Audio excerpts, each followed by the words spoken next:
I'm Jessica Amir. I'm a market analyst with Bell Direct, and today I'm with Mike McCorry, who's the Chief Investment Officer of BlackRock in Australia, paving the way for what to expect for 2020. Mike, thank you so much for being here today. Thanks for having me. So 2019 was a record year for Australian equities and US markets as well, largely fueled by record low interest rates. So 2020 may look very different. So what can we expect, Mike? If we think about our global outlook first, and then we'll come to Australia, on the global stage we see three things that investors need to be concerned about. One is an uptick in global growth. The second thing to talk about is a policy pause. And the third is thinking about what resilience means in a portfolio in a record low interest rate environment. So we start with the first one. If we think about growth edging up, particularly fueled by the US, you've got a strong tailwind coming from low interest rates, a very strong household sector, meaning consumer spending is really strong in driving the economy. But we're seeing a pickup in manufacturing, and broad financial conditions are favorable for growth. So don't want to shy away from trade tensions and a potential presidential impeachment as noise to that background. But we do see growth picking up globally. That has us positioned in a positive way towards equities globally. The second key thematic is global central banks are tending to pause on interest rate cuts. If we look at the US in particular, we don't see any rate hikes or rate cuts in 2020. Maybe the next one will be out in 2021. So with that pause and the longer sustained low interest rates, we think that will help drive further growth in the global economy. We'll come to Australia in a little bit because it is quite different there. The third thing we've been talking to our clients around is resilience. What does that mean in a portfolio? Historically, you've had this negative correlation between stocks and bonds have been a nice buffer in a portfolio with the stocks. As interest rates have come down, and if you look at Europe, there's a lot of negative yielding interest rates with government bonds. We have to step back and question, are those bonds going to provide the buffer that we would have expected historically?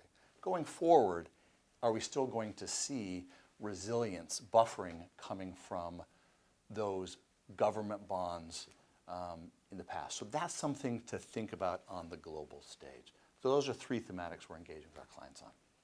So you mentioned manufacturing picking up, plus we're also likely to see a possible end to the trade war. So when it comes to investing in 2020, how do you see investors should be tilting their portfolios? On the global stage, there's three main areas that we're looking at: an overweight position in global equities, an overweight position in credit or corporate bonds, and a neutral position in government bonds in the portfolios. Why are we overweight equities? We talk about the easing that has come from central banks. That means the cost of capital has come down. That has helped fuel growth. For 2019, we saw some pretty big returns. But if we look at valuation, it's still pretty reasonable. It's not overly expensive, so we're not too concerned on that front. If we think about the growth uptick, what that means to us is we're really looking at forward earnings. That's what we need to see. As long as we're seeing that forward earnings growth, which we really expect in the US, we think it'll be a little bit of an uptick in Europe, that is quite positive. In this growing environment, we like things that are pro-cyclical. And by that we mean things that benefit from low and stable rates and a growth in forward earnings. So things like Japanese equities or emerging markets are two of the positions that we like in the portfolios. So you've highlighted that 2020 will be very favourable on a global front, but bringing it back home to Australia, Consensus is that rates will be cut 2 more times in 2020. But what's your outlook for Australia for 2020? I think it's a really important point of differentiation you just made there. If we think about the U.S., it's stable. We don't see any rate hikes or rate cuts in 2020, but we're seeing 1 to 2 in Australia, 1 in Q1, in the second one in the back half of next year. So what's different about Australia is that the consumer sector is not spending like the U.S. The U.S. is retail, consumer-led, really driving the growth. We're not seeing that. We have a much higher debt load in Australia. Consumers are paying off debt. They're not spending as much. So that's not driving the economy as well. House prices have started to tick up. We'll be watching that to see if that continues.